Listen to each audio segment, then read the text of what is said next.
ng mga nagbabagang balita. Ilang lugar sa bansa, suspendido ang klase.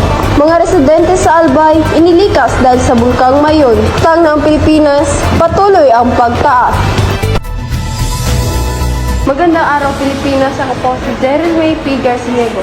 Sa loob ng mga minuto, ihahatid namin sa inyo ang mga balitang may direktang epekto sa ating ekonomiya, kaligtasan at pang-araw-araw na pamumuhay.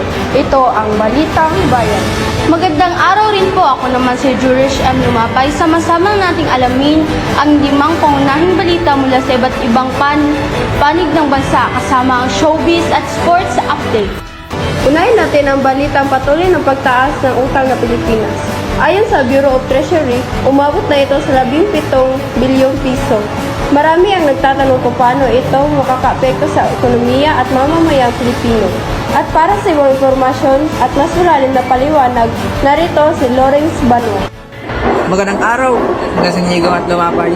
Ayon sa Department of Finance, ang patuloy na pagtaas ng pambansang utang ng bunga ng pangangailangan, punduhan ang mga proyektong pang-infrastruktura, serbisyong pangkalusugan at programang panlipunan ng pamahalaan.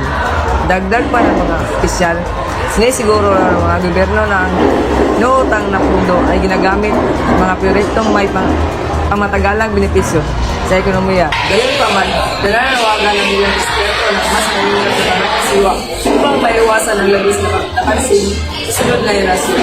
Kasi nito at Lumapay, sunod pagbantang ng mga pamalaan ang balak sa pagbantanan ng utang at paglago ng ekonomiya. Ikalawa, klase sa ilang lugar suspendido. Sa susunod na balita, suspendido ang klase sa ilang bahagi ng bansa dahil sa patuloy ng sumakto. Layunin ng pagbabago ng tiyaki na kaligtasan ng pag-aaral at guro. At para sa iba pang impormasyon, narito si Dominic Charles Claudio.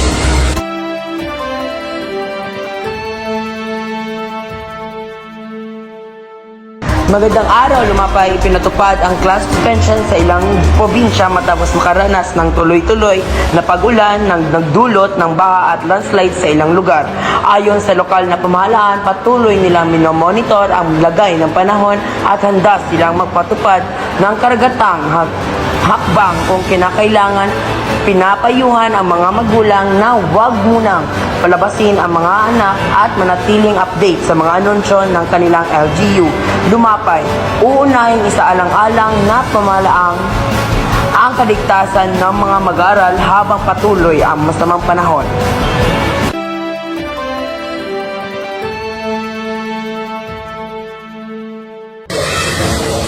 Samantala, patuloy ang pagmila sa mga residente sa lalawigan ng Albay dahil sa pagtaas ng aktibidad ng Bulkang Mayon. Nakakaalito ang mga otoridad upang maiwasan ang anumang sakit. At para sa ibang mga impormasyon mula sa lugar, narito si Lawrence Banwa.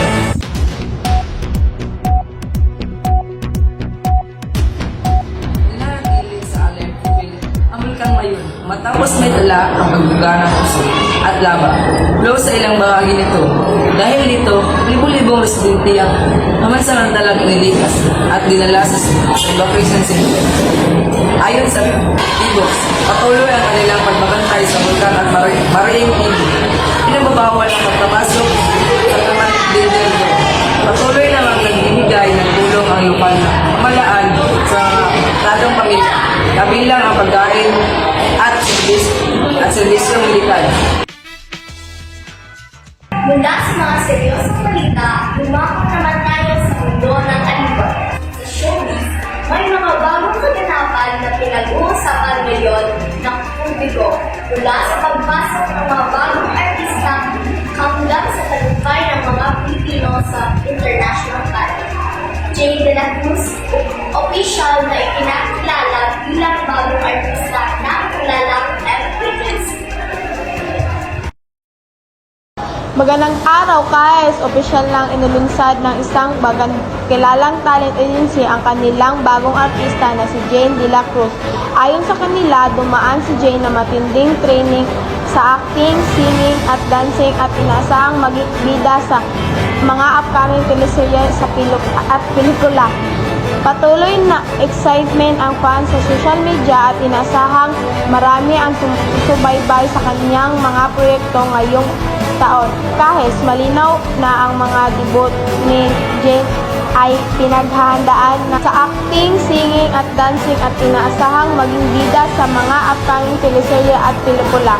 Patuloy ang mga Ang social media at inasahang marami ang susubaybay sa kanyang mga proyekto ngayong taon. Kahit malinaw na ang mga debut ni Jane at pinaghahandaan ng maayos ang mga teleserye. Salamat kahit mula sa aliwan, dumako naman tayo sa larangan ng palakasan. Sa balitang pampalakasan muli, ipinakita ng isang Pilipino ang husay at determinasyon sa international stage. Alex Yala muli nagwagi sa International Tennis Tournament, nagbigay ng karangalan sa Pilipinas. At para sa ibang detalye, narito si Dominic Charles Gavia.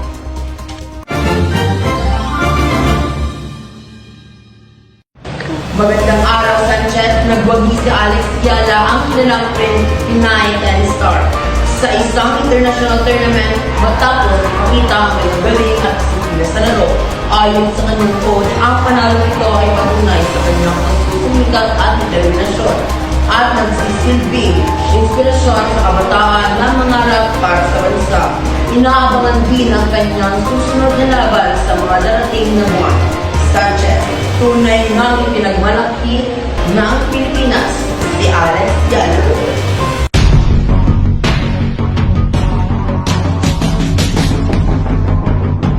Tuloy kami magsaservisyo dito sa Balitang Bayan. Muli, ako ang taga-balita una, Jurish M. Lumapay. At ako naman ang ikalawang tagapagbalita, Zairil May P. Garciniego. Ako naman ang inyong showbiz diva, ay Chijurika L. Cajes. At ako naman ang tagapagbalita ng Palakasan, Curzon K. Sanchez. Maraming salamat po sa inyong pagtutok. Hanggang sa muli!